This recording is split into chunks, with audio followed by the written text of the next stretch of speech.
Entonces comenzamos esta lección divina como hacemos todos los cristianos. Todo lo hacemos en su nombre. Y no queremos hacer nada sino en el nombre del Señor. En el nombre del Padre, y del Hijo, y del Espíritu Santo. Amén. Bueno, seguimos con el Evangelio de Lucas. Esperemos que después de tantas veces como hemos entrado en el Evangelio de Lucas, se nos quede un profundo amor a este Evangelio, a este evangelista. Cuando nos toque San Marcos diremos lo mismo de San Marcos, pero ahora nos toca con San Lucas. Bueno, y vamos a leer y comentar un texto de Lucas 9, 28b, 36. A veces los versículos se dividen en A, B, incluso en C. Bueno, pues 28b al 36. Y siempre ponemos una motivación, porque la motivación, el que tiene un porqué profundo, el que tiene una motivación, descubre mejor las maravillas de la palabra. Por eso vamos a encontrar una motivación. Y hoy hemos buscado un texto de una mujer que se llama María Dolores Alessandri, una mujer pionera en dar clase de Biblia en la Universidad de Comillas, y una mujer que tiene una belleza para descubrir la belleza, valga la redundancia, del texto, y para transmitírnoslo, que pocas personas hay que tengan este tacto y esta frescura. Bueno, entonces hemos escogido un texto de esta mujer, María Dolores Alessandri, en un momento en el que una enfermedad la está dejando casi sin voz. Ella que ha sido una propagadora de la palabra. Bueno, entonces de esta mujer encontramos este texto. Dice ella, no sé si estaremos de acuerdo, quizás sí. Dice ella: existe mucha gente para que la realidad está muda, gélida y muerta. Y el cristiano está llamado a hacer posible que esas realidades puedan revelar y transfigurar la huella de Dios, del Dios que las habita. ¿Qué os parece? O sea, y es verdad, muchas veces vivimos la vida, pero la vida no nos dice nada extraordinario, ¿verdad? Pasa un día, pasa otro día, y no descubrimos la huella del Dios que habita el tiempo y que habita la realidad. Por eso, qué bueno esto que dice María Dolores Alessandri. Y la palabra transfigurar, la palabra transfigurar pues viene a propósito de que hoy nos vamos a encontrar con el Evangelio de la transfiguración. Bueno,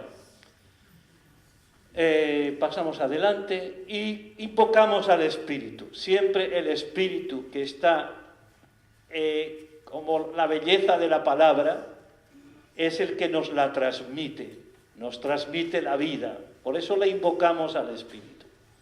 Ven Espíritu, ven Espíritu,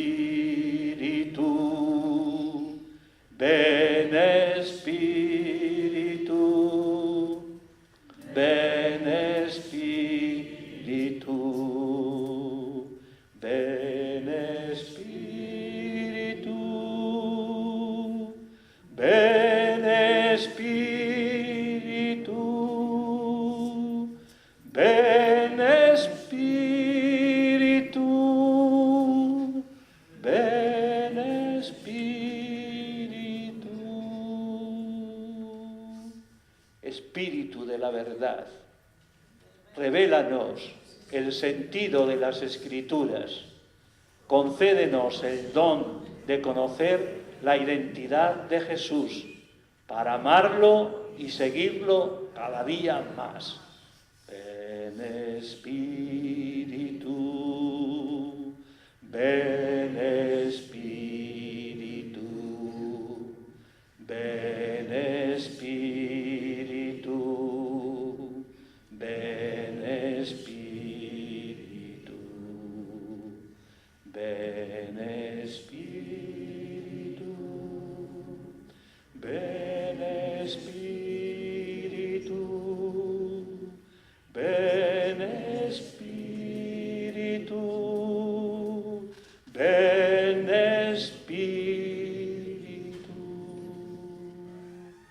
Ven Espíritu sobre todos nosotros y ábrenos el corazón y la mente para entender la palabra la palabra del Evangelio que hoy vamos a escuchar.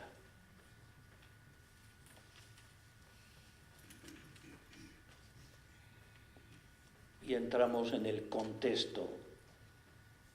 El contexto, ya sabéis que todo texto tiene un contexto. Y el contexto nos ayuda a entender mejor el texto. Bueno, entonces, para el contexto hemos puesto lo siguiente. Jesús, que va de camino con los discípulos hacia Jerusalén, porque el Evangelio de Lucas es un viaje a Jerusalén. Jesús va de camino con los discípulos y les da una noticia que los deja desconcertados. Les dice que Él va a ser crucificado por las autoridades del pueblo. Y esto, ellos que iban tan contentos detrás de Jesús, les deja sin palabras, les deja totalmente rotos. Entonces, esta noticia incluso les escandaliza. Y los discípulos, con Pedro a la cabeza, dirán: eso imposible, a ti no te puede pasar. Y Pedro tratará de ponerse delante de Jesús y decirle: tú no vas a Jerusalén, tú no vas a Jerusalén. Y Jesús le dirá: apártate de mí, porque eres como Satanás. Me estás impidiendo realizar el plan de salvación que tiene el Padre. Bueno, esta escena ha ocurrido antes de este Evangelio que vamos a escuchar. Y por eso este Evangelio tiene mucho que ver con lo que ha pasado antes. Bueno, este Evangelio nos va a hablar de una experiencia de oración. La oración entendida de una forma muy especial. Hoy, los que hemos participado en la Eucaristía, hemos visto cómo el Evangelio hablaba, ya sabéis de qué, ¿verdad?, del Padre Nuestro. Bueno, entonces, la oración es vital para superar la tentación de no querer ir a Jerusalén, para superar la tentación que siempre o casi siempre viene por la cruz. Por eso la oración es necesaria de todas, para adquirir una luz que nos permita entender lo que nos es tan difícil, como la cruz, el sufrimiento de Jesús y también el nuestro. Porque claro, ya estamos acostumbrados a ver cruces de Jesús en todas partes, en los caminos, en los cruceros, en las casas, incluso en nuestro pecho. Pero una cosa es que nos hemos acostumbrado a ver a Jesús crucificado, y otra cosa muy distinta es entender que por ser seguidores de Jesús, también nosotros llevamos la cruz. Y la cruz desconcertó a los discípulos y creo que muchas veces nos desconcierta también a nosotros. Por eso la oración es un momento de discernimiento, un momento de discernimiento. Curiosamente, en este texto que vamos a escuchar, los discípulos, cuando se habla de cruz, ¿sabéis lo que les pasa a los discípulos? Que se duermen como si no quisieran escuchar nada relacionado con la cruz. Este texto que vamos a escuchar tiene mucho que ver, en paralelo, con el texto de la agonía de Jesús en el huerto de Getsemaní. ¿Qué les pasó a los discípulos? Que se durmieron. Bueno, entonces y después otra cosa también muy importante, que Lucas, siempre tenemos que pensar esto, no solo nos narra hechos y dichos de la vida de Jesús, sino que Lucas tiene presente la comunidad cristiana a la que dirige su evangelio. Y no es lo mismo una comunidad cristiana que otra comunidad. No es lo mismo. Y por eso él tiene presente a esta comunidad. Y quiere alentarlos en la fe. Y en esa comunidad de Lucas estamos también todos nosotros. ¿Y qué pretende Lucas esta tarde? Alentarnos en la fe, iluminarnos a nosotros. Bueno, por eso es muy importante que descubramos qué nos querrá decir Lucas con este relato del Evangelio. ¿Por qué camino quiere Dios conducirnos a nosotros? No ya a aquella comunidad helenista de habla griega a la que Lucas se dirige, sino de nosotros, cristianos de Burgos.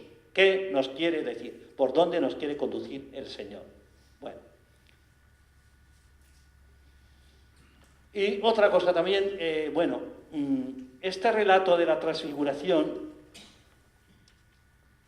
tiene mucho que ver. ¿Os acordáis que en el libro del Éxodo, Moisés, cuando entraba en la tienda del encuentro, ¿cómo salía?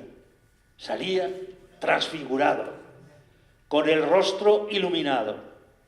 Y la gente, cuando le veía iluminado, decían: ya ha estado con el Señor, ya ha estado con él. Y tenía el rostro tan luminoso que se tuvo que poner un velo encima, ¿verdad? Un velo encima de su rostro. Bueno, pues este relato de la transfiguración tiene como trasfondo esas escenas de Moisés, tanto en la tienda del encuentro como cuando subía al monte, volvía con el rostro transfigurado.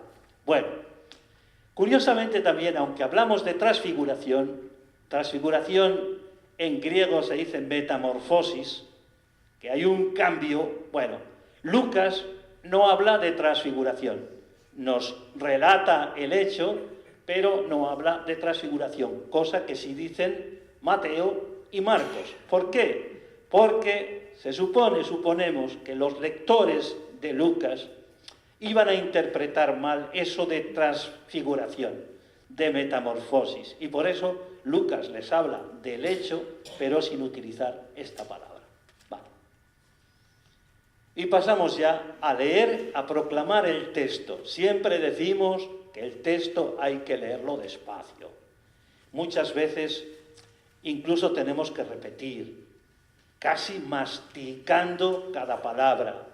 Dicen que no debemos comer tragando, sino masticando. Bueno, pues eso que vale para la vida, vale sobre todo para la palabra.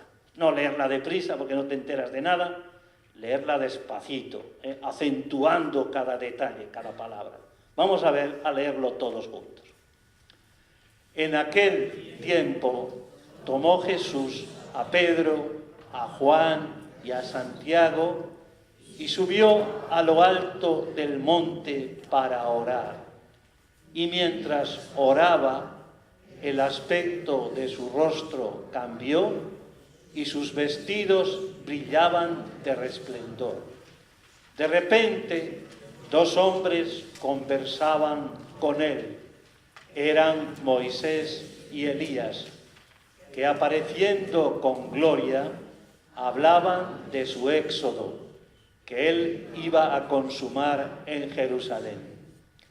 Pedro y sus compañeros se caían de sueño, pero se espabilaron y vieron su gloria y a los dos hombres que estaban con él.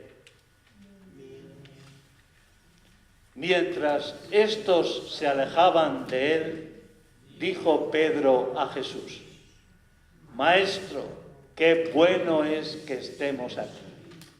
Haremos 3 tiendas, una para ti, otra para Moisés y otra para Elías. No sabía lo que decía. Todavía estaba diciendo esto cuando llegó una nube que los cubrió con su sombra. Se llenaron de temor al entrar en la nube y una voz desde la nube decía: Este es mi Hijo, el elegido, escuchadlo. Después de oírse la voz, se encontró Jesús solo. Ellos guardaron silencio y por aquellos días no contaron a nadie nada de lo que habían visto. Bueno, yo siempre que me acerco a la palabra, siempre,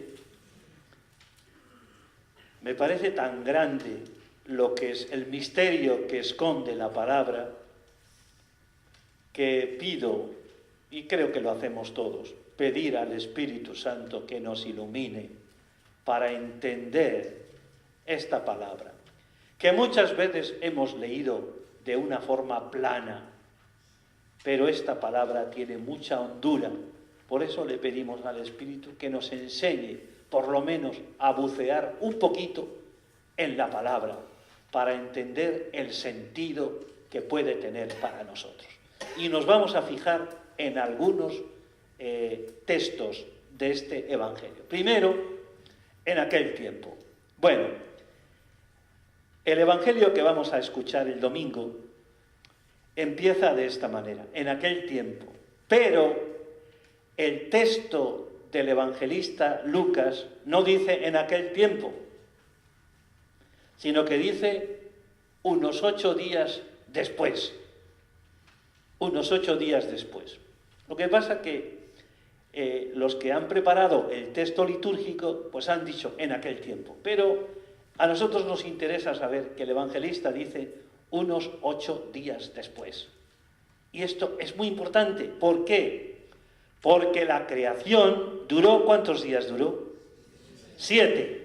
Y después del 7º día viene la nueva creación, el domingo. Por eso, después de estos 8 días, es como si viniera el domingo, como si viniera la criatura nueva, el discípulo nuevo de Jesús.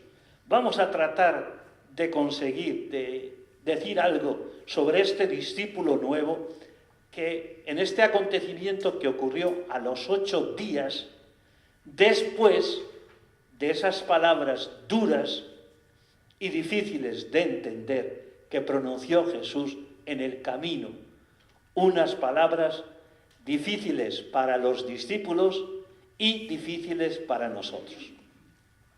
Muchas veces creo que seguimos viviendo nuestra fe en Jesús, pero con la mentalidad que tuvieron los discípulos. No sé si esto se entiende. Con la mentalidad de los discípulos, sin haber dado paso a ese 8º día, al domingo, al día de la creación nueva. Por eso nos entendemos tanto y tan bien a los discípulos y no entendemos tanto y tan bien a Jesús, porque estamos como ellos. No hemos dado el paso del Antiguo Testamento al Nuevo, de las viejas realidades a las nuevas. Y eso creo que nos pasa frecuentemente. Bueno, ¿qué entendían los discípulos? Entendían un Mesías glorioso, un Mesías nacionalista. El pueblo de Israel estaba esclavo de los romanos y esperaban un Mesías nacionalista que liberara al pueblo de la opresión de los romanos. Pero no esperaban ni imaginaban un Mesías siervo, un Mesías crucificado. Entonces, no entienden a un Mesías que va a la cruz. Este tema les desconcierta. Ellos tenían otra mentalidad y van a ser una tentación. La cruz va a ser una tentación que les impide descubrir la identidad de Jesús. Igual creo que nos puede pasar a nosotros. Bueno, el anuncio que va haciendo Jesús del reino, el reino que se entrega a los pequeños, a los pobres, a las mujeres, a los niños, a los pecadores, este anuncio de Jesús no es tolerado por las autoridades. No lo toleran. Y por eso traman quitar la muerte a este que habla de esa manera. Y entonces, ante Jesús se plantea un dilema. O doy marcha atrás, y me quedo en Galilea, siendo una buena persona, o sigo adelante a Jerusalén para cumplir el proyecto del Padre. Hágase tu voluntad. Proyecto del Padre. Bueno, los discípulos, ¿qué quieren? Dar marcha atrás. Tú no vas a Jerusalén. Y Jesús, endureciendo el rostro como pedernal, como una piedra, dice, tengo que ir a Jerusalén. Tengo que ir. Y se pone en camino hacia Jerusalén. Pero eso no quita para que el rostro de Jesús, por la prueba, haya quedado marcado por la dureza de la lucha. Él ha luchado también. ¿Qué hago? ¿Qué hago? Cuando a su alrededor todos le dicen, no vayas, no vayas, no vayas. ¿Qué hago? Ha quedado endurecido. Por eso, el rostro glorioso, el rostro iluminado, significa que Jesús ha vencido la tentación y se pone en camino hacia Jerusalén. Bueno, para tomar esta decisión difícil, para optar por Jerusalén,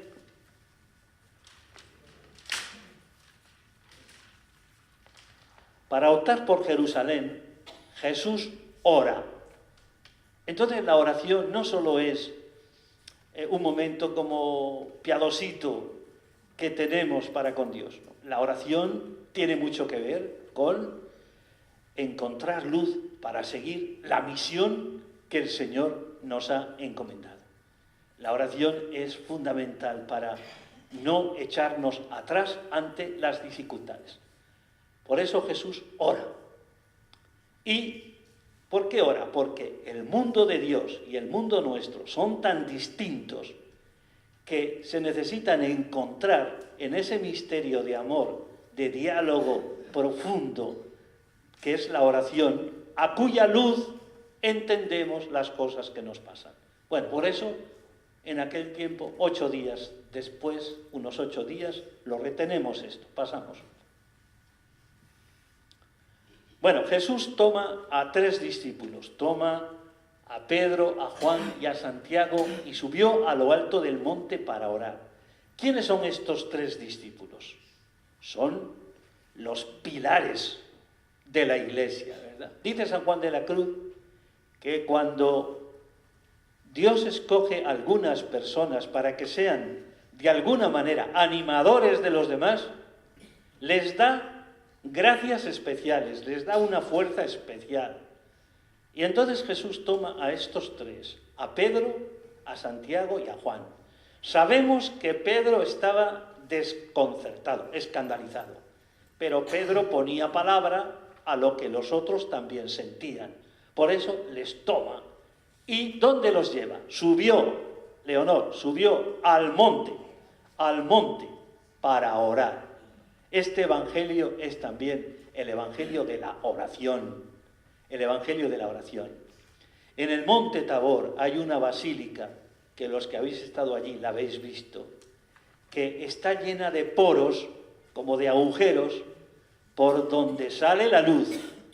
Es una basílica que expresa muy bien que la transfiguración es como una fiesta inmensa de luz y por todos los agujeros sale esta luz de la transfiguración. Bueno, el monte alto, el desierto y otros lugares también son siempre lugares privilegiados para el encuentro con Dios. Normalmente significa que si no salimos de donde estamos, seguimos viendo las cosas como las hemos visto siempre. Necesitamos desconectar y entrar en una experiencia de monte, de desierto, de silencio, de soledad, para ver las cosas de otra manera.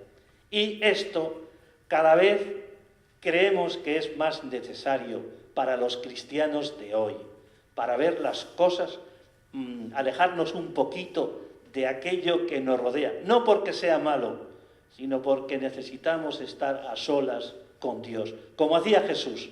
En el fondo nosotros hemos aprendido de Jesús. Jesús se retiraba al monte y se retiraba muchas veces de madrugada, ¿verdad? A San Juan de la Cruz también le gustaba orar a medianoche, cuando había ya un silencio profundo, ¿verdad? Ahora Andrés me recordaba que cuando Juan de la Cruz está preso en la cárcel de Toledo, por la noche oye el rumor de las aguas del río Tajo y compone esos versos preciosos, que bien sé yo la fuente que emana y corre, aunque es de noche. Bueno, entonces Jesús solía retirarse al monte para orar, no por, como os he dicho antes, porque fuera muy piadoso, sino porque necesitaba el encuentro con el Abba para poder seguir adelante en su misión, para no echarse atrás ante las dificultades. Bueno, por tanto, la oración ayuda a superar la crisis de fe que el sufrimiento y la cruz producen hoy todavía. Habréis experimentado muchas veces o algunas veces y habréis oído gente que dice: pero ¿por qué me toca a mí sufrir tanto? ¿Qué le he hecho yo a Dios para que me esté tocando esto? Yo recientemente lo he escuchado. Entonces, en la oración descubrimos la identidad de Jesús y la identidad nuestra. Muy importante esto, nuestra identidad, quiénes somos. Vamos. Bueno, mientras oraba, el aspecto de su rostro cambió. Hemos dicho que el aspecto del rostro era de dureza porque venía de la lucha, una lucha que será mucho más intensa en el momento de la lucha agónica, de la agonía, en el huerto de los olivos. Entonces, el rostro de Jesús está endurecido por la lucha, lo mismo que en la agonía estará endurecido por la lucha. Y la transfiguración hace que su rostro brille. ¿Y qué sigue a la agonía del huerto de los olivos? La resurrección, donde el rostro de Jesús adquiere plenitud de luz. Bien, entonces, y sus vestidos brillaban de resplandor. Bueno, en realidad toda la Biblia es una manifestación de Dios, toda la Biblia. San Juan de la Cruz lo dice con unos versos preciosos que seguro que os gustan mucho. Cuando pregunta a las criaturas ¿dónde está el amado?, dirá: 1000 gracias derramando pasó por estos sotos con presura, y yéndolos mirando con sola su figura, vestidos los dejó de hermosura. Por tanto, los vestidos también llevan ese resplandor. Bueno, esto que os decía, hay momentos en los que uno dice: Dios me ha abandonado, sobre todo momentos de dolor, momentos de cruz, momentos en los que te levantas cada día y te ocurre una desgracia. ¿Qué me tocará mañana? ¿Qué me tocará mañana? Dice: Dios a mí no me quiere. ¿Por qué? Porque identificamos a Dios ¿con qué? Con que nos vaya bien. Y por eso cuando aparece la cruz y el dolor y la enfermedad y todo esto, decimos: Dios aquí no está. Pero es que seguimos estando en el Antiguo Testamento. ¿Por qué? Porque si siguiéramos a Jesús, descubriríamos que a Jesús le seguimos crucificado. No olvidemos esto.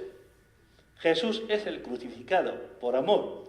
Por eso los místicos que han entendido por pura gracia estas cosas, por ejemplo Santa Teresa dirá: juntos andemos, Señor, que tú vas por la cruz, que yo he de ir por la cruz, que tú pasaste por esto, yo pasaré por esto. Bueno, entonces hay momentos en los que sentimos este abandono, pero de improviso la persona, ojalá todas las personas descubran que Jesús nunca se ha alejado de nosotros, que Dios nunca se ha alejado de nosotros, que Dios está con nosotros, que Dios nos acompaña, aun cuando a veces nos sintamos solos.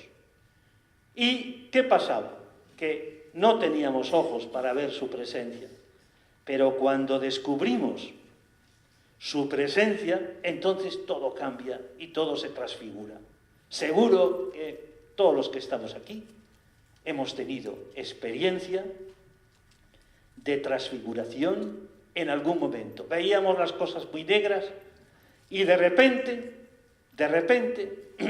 las vemos con una claridad meridiana. Nos ha enviado una mujer, una madre de familia de aquí de Burgos, una colaboración para el próximo número de la revista Orar, que va a hablar de la santidad. Y en esa colaboración, que me ha encantado, dice que después de tener 2 hijos, bien, todo fue bien, va y tiene un tercer hijo con el síndrome de Down. Tiene este hijo. Bueno, entonces se vino abajo, ella, su marido, todos se vinieron abajo. Y todas las personas que venían, normalmente cuando una persona da a luz, vienen muchos a felicitarle, ¿verdad? Dejaban caer, qué pena, qué tristeza, qué dolor, qué angustia, bueno, todo esto. Total, que ella estaba hundida, todo lo veía negro. Pero dice ella en ese escrito que, dice, yo no puedo vivir así. Entonces, echando mano de lo más profundo, de esa belleza, de ese Dios que llevamos dentro, dice, yo tengo que vivir con responsabilidad, con plenitud y con alegría. Y abrazó y miró a su hijo de otra manera. Y todo cambió, todo se transfiguró para esta persona.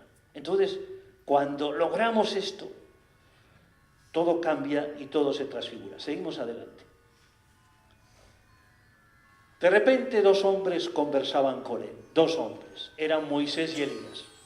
Y dialogan acerca de su muerte. Moisés y Elías son los que simbolizan el Antiguo Testamento. Elías simboliza a todos los profetas. Y Moisés simboliza todo la ley y todo, bueno, la ley y los profetas que decimos. Bueno, por eso estos 2 dialogan con Jesús. ¿Y de qué dialogan? Dialogan del Éxodo. ¿Qué significa Éxodo? Éxodo significa la salida, la muerte, ¿verdad? La muerte de Jesús. Dialogan con él acerca del Éxodo, entendiendo con él el sentido que tiene el Éxodo para cumplir el plan de Dios. Bueno, cruz y resurrección van tan de la mano que es imposible separarlas. Bueno, y aquí una cosa muy importante. Este diálogo nos indica que en el sufrimiento que podemos tener cada uno de nosotros, en el sinsentido de la vida, cuando nos pasan cosas que no entendemos, cuando no entendemos la debilidad, tenemos que tener en cuenta esto. Está ya Dios presente. No es que tengas que salir de la enfermedad para que Dios esté presente, sino que está ya presente contigo. Exactamente igual que cuando decimos glorificación. Dios ya está con nosotros.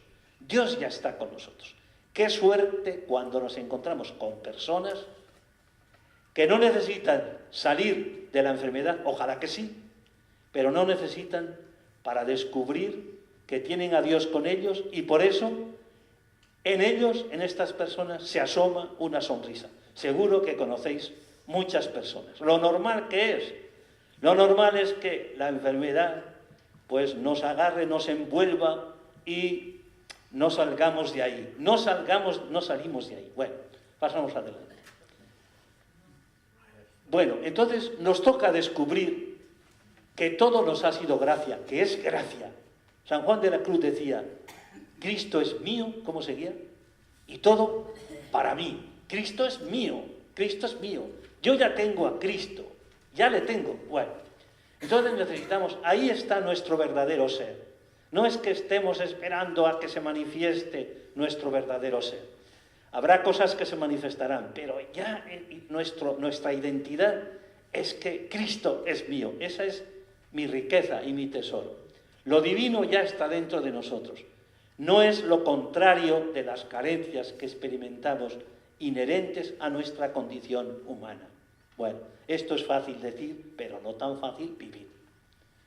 Bueno, y entonces aquí viene el bueno de Pedro, que dice: Maestro, habían estado dormidos mientras habían estado hablando del Éxodo.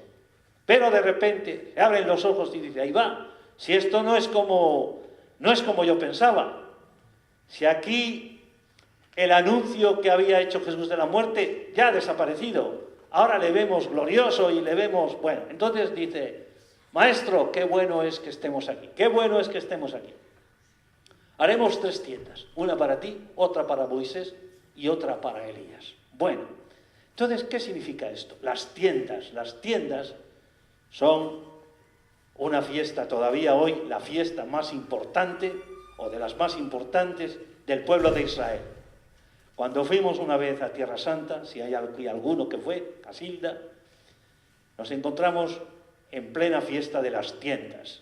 Y las tiendas recuerdan el paso liberador del pueblo de Egipto a la tierra prometida, las tiendas que hicieron en el desierto. Bueno, entonces Pedro, que tiene lo de las tiendas, porque todos los judíos, las tiendas, pues es que se llenan de gozo. Bueno, pues Pedro dice: qué bueno, hacemos 3 tiendas, una para ti, otra para Moisés y otra para Elías. Bueno, y dice el texto, dice: primero estuvieron dormidos cuando hablaban de cruz, y cuando abren los ojos dicen algo, y dice el texto: no entendía nada, no sabía lo que decía. Es decir, que a Pedro, como a nosotros, le gusta más la gloria que la cruz. Decía Santa Teresa: somos más amigos de contentos que de cruz. ¿No es verdad esto? Y diremos: pues es razonable. Pues sí, es razonable, pero esto le pasaba a los discípulos y nos pasa a nosotros. No entiende, y por eso quieren un paisaje, un paraíso narcisista donde todo es vida y dulzura. Y por otra parte, Jesús no ocupa todavía un lugar central en el corazón de Pedro, porque le pone a la misma altura que Moisés y que Elías. Una tienda para ti, otra para ti, otra para ti. Bueno, tendrán que aprender, los discípulos tendrán que aprender lo que decía San Juan de la Cruz en unos versos preciosos. Dice San Juan de la Cruz: por toda la hermosura nunca yo me perderé, sino por un no sé qué que se alcanza por ventura. Qué maravilla, ¿no? De versos, ¿no? Por un no sé qué. Ese no sé qué es la misión de Jesús de salvar a la humanidad dando la vida. Ese no sé qué que se desvela en la cruz y que se alcanza por ventura.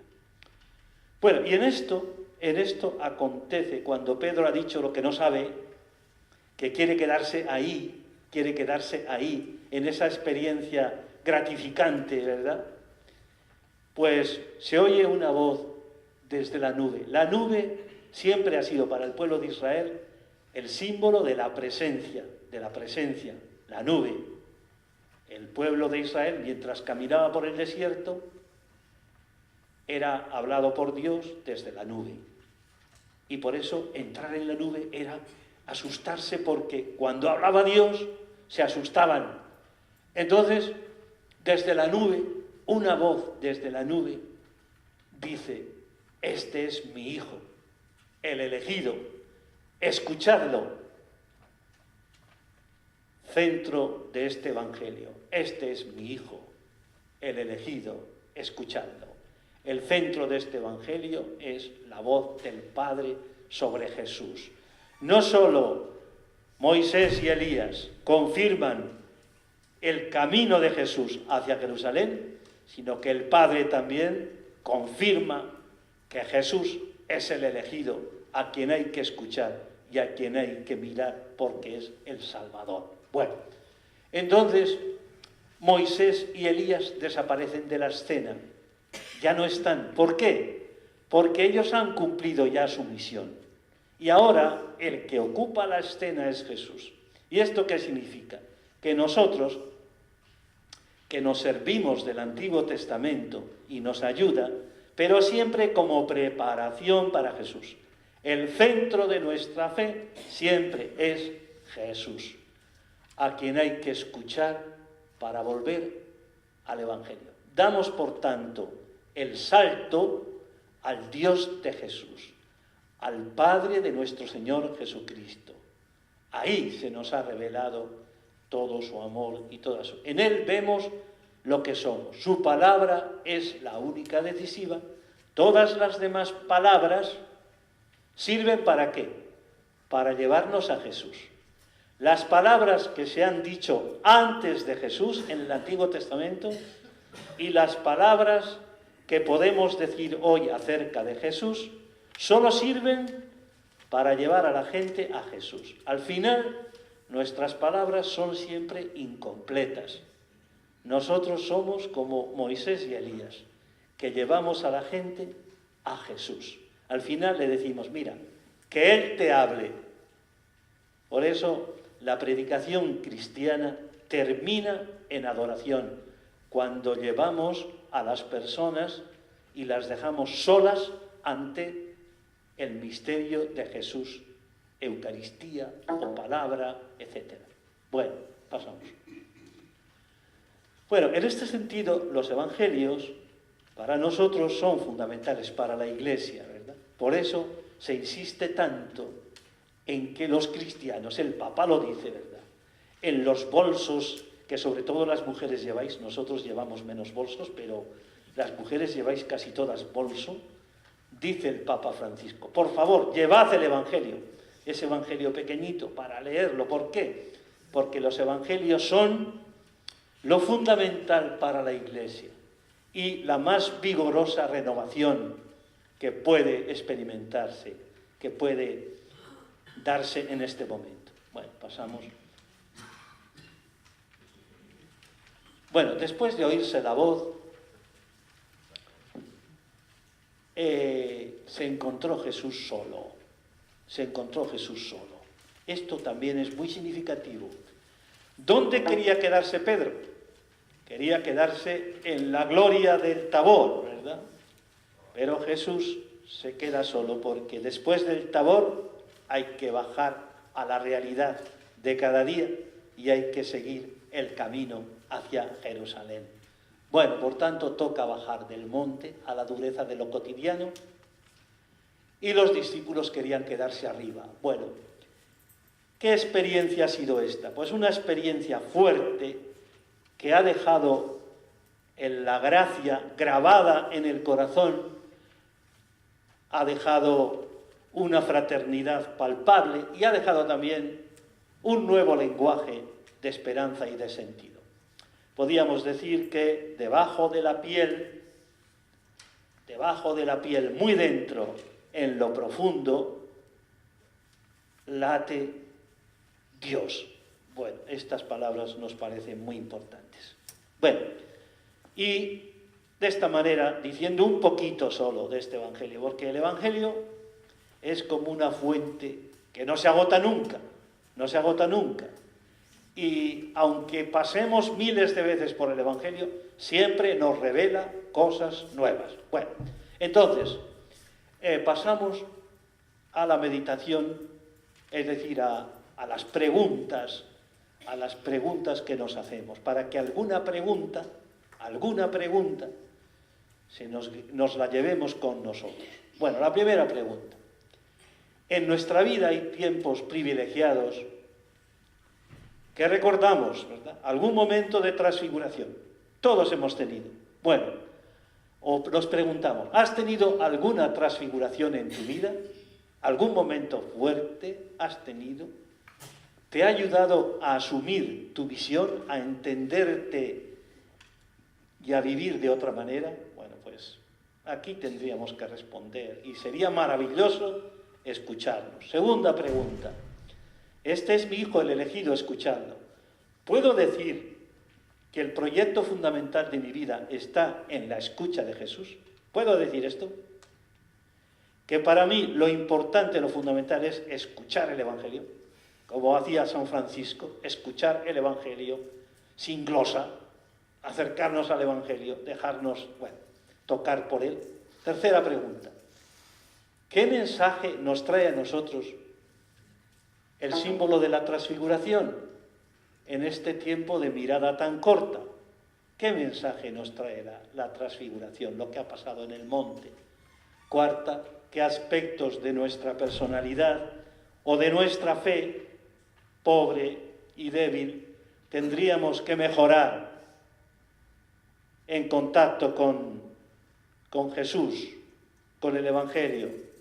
Y finalmente, ¿cuál es el mensaje de este Evangelio para nuestra vida hoy y cómo hacerlo realidad? Bueno, como os decimos, una pregunta, basta con ella para irnos a casa, para que nos recree por dentro. Pasamos. Bueno, orar la palabra. Si estamos fuera de Jesús, si estamos todavía en el Antiguo Testamento, si estamos en las experiencias que tuvieron los discípulos de ser más amigos de gloria que de cruz, de contentos que de cruz, como decía Santa Teresa, pues nos toca hacer caso a San Juan de la Cruz, que dice: entremos más adentro en la espesura de la cruz para descubrir el amor. Y lo mismo dice Santa Teresa: entrad en lo interior. Y este deseo lo vamos a expresar con una canción, Cerca de ti, Señor. Pero nosotros queremos orar con esta canción: cerca de ti, Señor, quiero estar.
Y terminamos con